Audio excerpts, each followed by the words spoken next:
Cash flow statement आज हमारा एक नया टॉपिक रहेगा और कैश फ्लो स्टेटमेंट को करने से पहले हम इसको तीन भाग में बांटते हैं, तीन एक्टिविटीज़ में हम इसको डिवाइड करते हैं। एक है ऑपरेटिंग एक्टिविटी, एक है इन्वेस्टिंग एक्टिविटी और एक है फाइनेंसिंग एक्टिविटी। तो कैश फ्लो को बनाने के लिए हमारे पास दो मेथड्स हैं। कितने मेथड्स हैं? दो मेथड्स हैं। एक है डायरेक्ट मेथड,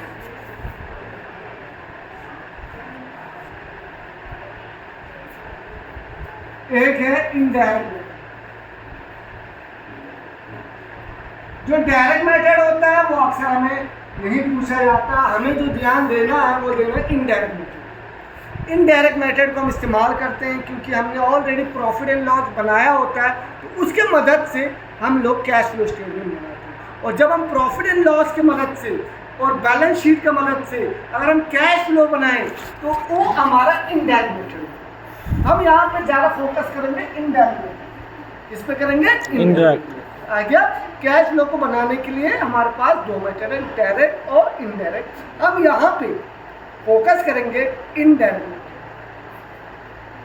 और इनडायरेक्ट मेथड का मतलब है प्रॉफिट एंड लॉस और बैलेंस शीट से हम कैश फ्लो स्टेटमेंट बनाना स्टार्ट करेंगे, वहां से उसका मतलब हम कैश फ्लो। तो मैंने आप लोगों को बताया कैश फ्लो स्टेटमेंट बनाने के लिए हम एक्टिविटीज़ को तीन में बांटते हैं, ऑपरेटिंग एक्टिविटी, इन्वेस्टिंग एक्टिविटी और फाइनेंसिंग। और इनका सीक्वेंस भी यही है, पहले हम लोग लिखेंगे ऑपरेटिंग एक्टिविटी, फिर हम लिखेंगे इन्वेस्टिंग एक्टिविटी, फिर हम लिखेंगे फाइनेंसिंग एक्टिविटी। शुरू करते हैं ऑपरेटिंग, शुरू करते हैं फॉरवर्ड।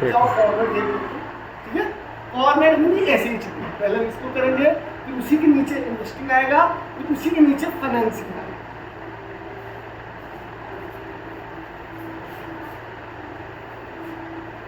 कुछ इस तरह हमारा फॉरवर्ड बनता है, ऊपर लिखना है कैश फ्लो, ठीक है, CFS cash flow statement, particular amount और ठीक है। सबसे पहले आता है, हम लोग ने देखा था एक्टिविटीज में कैश फ्लो फ्रॉम ऑपरेटिंग। तो कैश फ्लो फ्रॉम ऑपरेटिंग,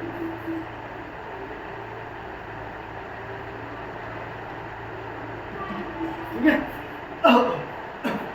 पहले इसके starting, cash flow from operating का स्टार्टिंग होता है नेट प्रॉफिट से। किससे होता है? Net profit. सर ये क्वेश्चन में दिया होगा, हाँ, नेट प्रॉफिट क्वेश्चन में गिवन है, ठीक है, नेट प्रॉफिट या सरप्लस दिया होगा, नेट प्रॉफिट आपको यहाँ पे लिखेंगे नेट प्रॉफिट, ठीक है। अक्सर आप नेट प्रॉफिट भी लिख सकते हो या net profit as per P&L आता है, वो आपका मर्जी है। भाई नेट प्रॉफिट कहाँ से आएगा? तो P&L से ही आएगा, तो आप लिख भी सकते हो, नहीं भी लिख सकते हो, आपको मर्जी है, ठीक है। तो नेट प्रॉफिट में लिख देता हूँ as per P&L profit.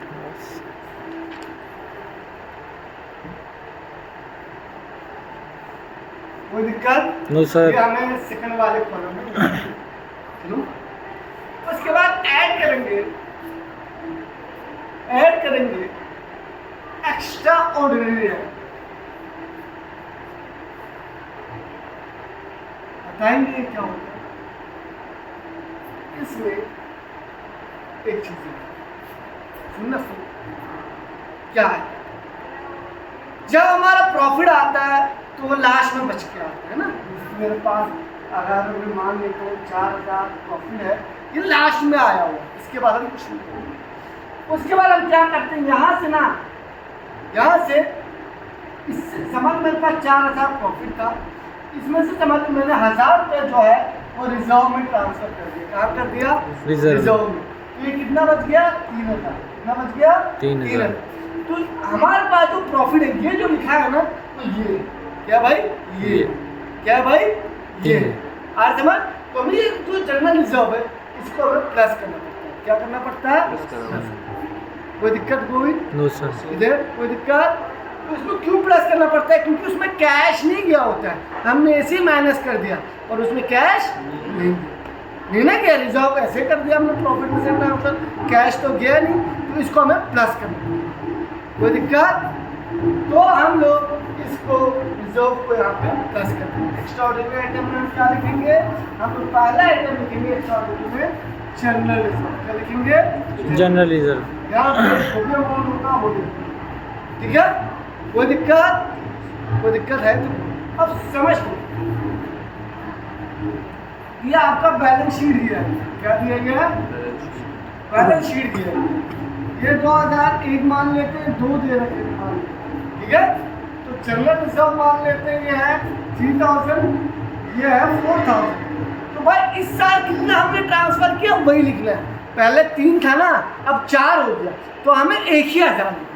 1000 only कहाँ लिखना है, यहाँ जनरल रिजर्व। वहाँ बताया नहीं गया, पर हमें देखने से पता चल रहा है इस साल हमें 1000 रुपया जनरल रिजर्व में ट्रांसफर। कोई दिक्कत,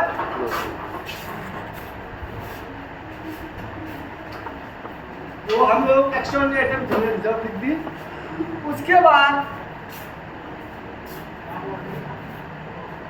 जो आएगा इन दोनों को प्लस करके, ठीक है, इसको हम लिखेंगे प्रॉफिट आफ्टर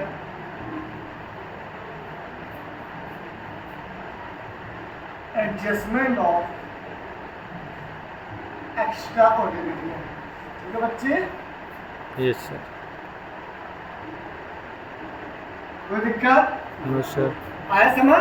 तो इसमें एक ही चीज है, इसका नाम है जनरल रिजर्व, तो हम यहाँ पे डाल के इसको करके, कोई दिक्कत,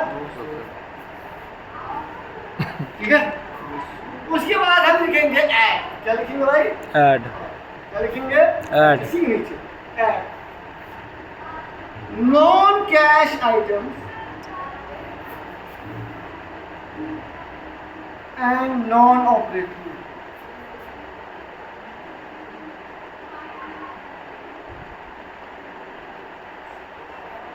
क्या लिखेंगे, non cash items and non operating expenses. इसको हमें क्या करना है, ऐड करना है।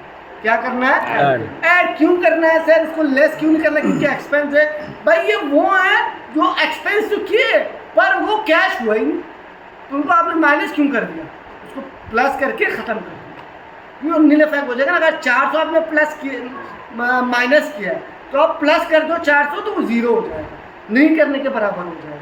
हमें वो माइनस नहीं ना करना चाहिए था। क्यों नहीं करना चाहिए था, क्योंकि वो नॉन कैश आइटम है, उसमें कैश गया ही नहीं, तो हमें क्यों माइनस। कोई दिक्कत, तो इसमें हम लोग क्या क्या डालेंगे, और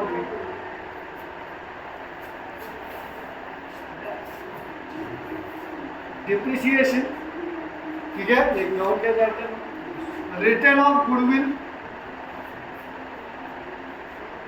ये एक नॉन कैश आइटम है, ठीक है। अब नॉन ऑपरेटिंग एक्सपेंसेस देखिए, इंटरेस्ट पेड। क्या भाई, इंटरेस्ट पेड। रिसीव का बात नहीं कर रहा, वो इनकम है, अलग एक्सपेंस लिखेंगे। डिविडेंड पेड,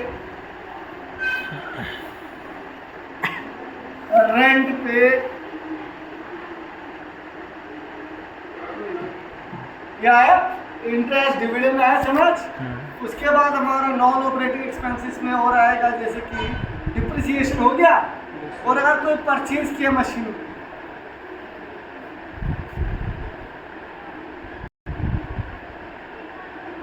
ठीक है, full loss on sale of machine, loss on sales of machine, कोई लॉस हुआ है, आ रहे बच्चे समझ। कोई दिक्कत, ये परचेज नहीं करना, परचेज नहीं आएगा, इसमें बताऊंगा। Loss on sale of machine, ये तमाम चीजें जो है ये नॉन कैश आइटम में आएगा। इसमें आएगा नॉन कैश प्रोविजंस भी आते हैं, प्रोविजन फॉर टैक्सेशन, जितने भी प्रोविजन होंगे, प्रोविजन फॉर रिजर्व, नहीं यार समझ, वो सारे डॉटफुल डेप्थ का डाल।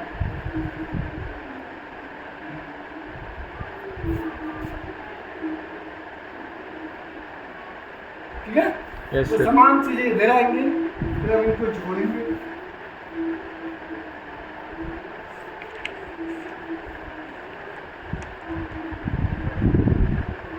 हम जोड़ेंगे तो अमाउंट आएगा, यहाँ पे टोटल आएगा, ठीक है। इन सब को ही जोड़ेंगे, ठीक है, ठीक है, कोई दिक्कत। और इसको हम यहाँ पे लिख देंगे,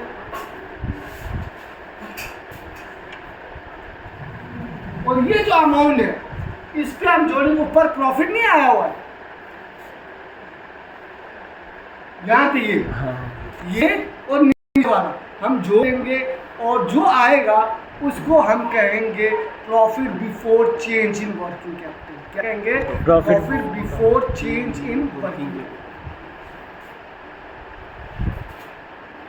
इसको हम कहेंगे profit before change in working capital. इसको नेक्स्ट पेज पे हम कर लेते हैं। तो इसको हम क्या कहेंगे? प्रॉफिट बिफोर चेंज इन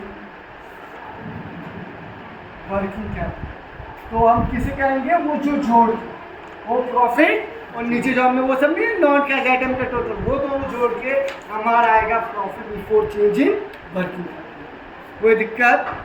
ठीक है। उसके बाद हम वर्किंग कैपिटल को अब इसमें एडजस्ट करेंगे ना, बिफोर चेंज इन। अब उसको हमें क्या करना है? आप देखो, इंक्रीज इन लायबिलिटी, इसको करना है हमें प्लस। क्या करना है बच्चे? प्लस। और ऐड और एक चीज को करना है जिसके नाम है डिक्रीज इन करंट। ये करंट, ठीक है, करंट है, करंट मैं बताऊंगा इसका। फिर लेस करना है डिक्रीज इन करंट लायबिलिटी और इंक्रीज इन करंट एसेट्स। यानी कि अगर आपका कोई करंट लायबिलिटी इंक्रीज हुआ तो याद है आप लोन लिया होगा तो आपके पास पैसे बढ़ जाएंगे। तो मैंने प्लस कर दिया क्योंकि हम पैसे का देखते। आ रहा है बच्चे समझ? आ रहा है? एसिड डिक्रीज हो गया, ये मेरे पास था, अब ये कम हो गया, इसके मतलब मैंने बेच दिया होगा, पैसे आए होंगे, बढ़ गए। लायबिलिटी लो या एसिड बेच दो, पैसे तो आने हैं, तो ये मैंने इंक्रीज किया। ये एसिड लायबिलिटी डिक्रीज हो गया, ये ऐड कर दिया मैंने पहले वाला। Less decrease in current liability, भाई मैंने लोन लिया था, अब मैंने झुका दी, पैसे गए ना तो मैंने लेस कर दिया। नहीं आ रहा समझ? और increase in current assets, current increase बढ़ गए, मैंने स्टॉक लिया होगा, बेचा नहीं होगा, लिया होगा तभी बढ़ गया होगा, तो पैसे गए होंगे, तो मैंने इसको कर दिया। कोई दिक्कत? कोई दिक्कत? No sir. ठीक है। तो ये जो है इन सबको हम यहाँ पे टोटल करके ऐड कर देंगे और इन सबको ऐड करने को हम लोग कहेंगे कैश फ्लो फ्लो।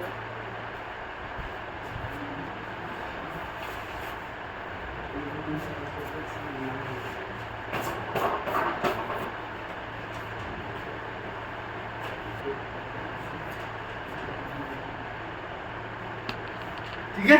ये कैसे आएगा? देख लो, वो जो जोड़ा नहीं था हमने यहाँ, इसको टोटल को जोड़ देंगे, जो आएगा वो हम लोग यहाँ पे लिखेंगे। ठीक है, कोई दिक्कत? उसके बाद हम लोग आगे चलते हैं। इसके बाद लास्ट जो चीज़ करना है यहाँ पे लेस लिखना है, लेस करना है इनकम टैक्स। क्या करना है भाई? Income tax. कोई टैक्स हो वो हमें यहाँ पे लेस करना है। जैसे 20% 30% प्रॉफिट पे निकालना है। किस पे निकालना है? प्रॉफिट। या दे रखा होगा 50% ऑन प्रॉफिट, तो जो भी आया आपका वो यहाँ पे क्योंकि टैक्स हमने दे रखा होगा वो हम यहाँ पे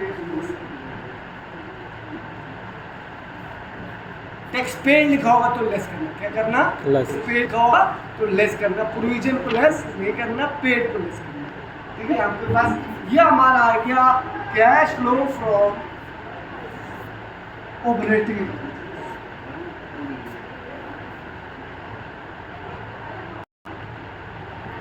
कोई दिक्कत? एक बार फिर मैं बता, खत्म। और वो जो दो है ना वो बड़ा आसान, उनमें कुछ ना जो है यही 2 मिनट की भी नहीं।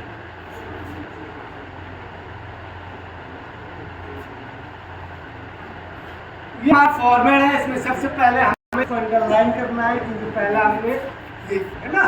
तो कैश फ्लो फ्रॉम, इसमें पहला आएगा net profit as per P&L, इसको लिखना है बाहर। उसके बाद आएगा ऐड करना में, क्या करना है, एक्स्ट्रा ऑर्डिनरी आइटम्स, इसमें एक ही चीज आएगा, वो आएगा जनरल। उसके बाद इन दोनों को ऐड करना है, जो भी आएगा उसको लिखेंगे profit after adjustment of extra ordinary items, ठीक है। उसके बाद हमें ऐड करना है, क्या ऐड करना है, non cash item and non operating expenses, ठीक है। वो हमें क्या करना है, ऐड करना एक्सपेंसेस का, ठीक है। ये हमने कर दिया, कोई दिक्कत है? अच्छा, उसके बाद जब ये कर लिया ना, और एक चीज मैं आपको बता दूं, अगर कोई इनकम हो, क्या हो भाई, इनकम हो, वो लेस कर, जैसे कि प्रॉफिट हो, क्या हो भाई, प्रॉफिट हो ऑन सेल ऑफ मशीनरी, जैसे लॉस भी ना हुआ, इसी तरह हो सकता है सेल क्या हो, प्रॉफिट भी हो सकता है, तो वो आपको क्या करना है, लेस कर, क्या कर देना है, लेस कर देना, कोई दिक्कत। या इंटरेस्ट पेड है ना, इंटरेस्ट रिसीव भी हो सकता है, नहीं यार समझ, वो आपको क्या करना है, लेस करना, ठीक है। तो मैंने ये इसी के पार्ट, इसका पार्ट, इस वाले को आप एक्सटेंड कर देंगे, ठीक है। जैसे यहाँ तक आपने ये आपने नॉन कैश आइटम लिखे ना, उसी के नीचे आप लेस करके वो दो लिख सकते हो, जैसे कि ये आपने ऐड कर दिए। अब इसके बाद ये लिखने से पहले, क्या लिखने से पहले मैं बताऊंगा, ये करने के बाद loss on sale of machine के बाद आपको अगर लिखना है वो लिख दो। उसके बाद आपका क्या आएगा, जब आप टोटल करोगे, तो आपका आएगा प्रॉफिट बिफोर चेंज। ये कैसे आया, नॉन कैश आइटम को प्लस करके, ठीक है, और जो प्रॉफिट ऊपर नहीं आया था उसको प्लस करके आया है चेंज इन वर्किंग, कोई दिक्कत। उसके बाद मैंने ये बता दिया ऐड क्या करना है, increase in current liability, decrease in current assets, less करना decrease in current liability, less करना इंक्रीज इन करंट एसेट्स, ठीक है। तो इनको करके जो भी आपको आएगा वो आएगा कैश फ्लो फ्रॉम ऑपरेशंस, उसमें से आप टैक्स माइनस देना, cash flow from operating activity आ जाए। ये हो गया ऑपरेटिंग, हो गया ऑपरेटिंग। अब दो एक्टिविटी और बच गए, एक इन्वेस्टिंग और एक कलेक्टिंग।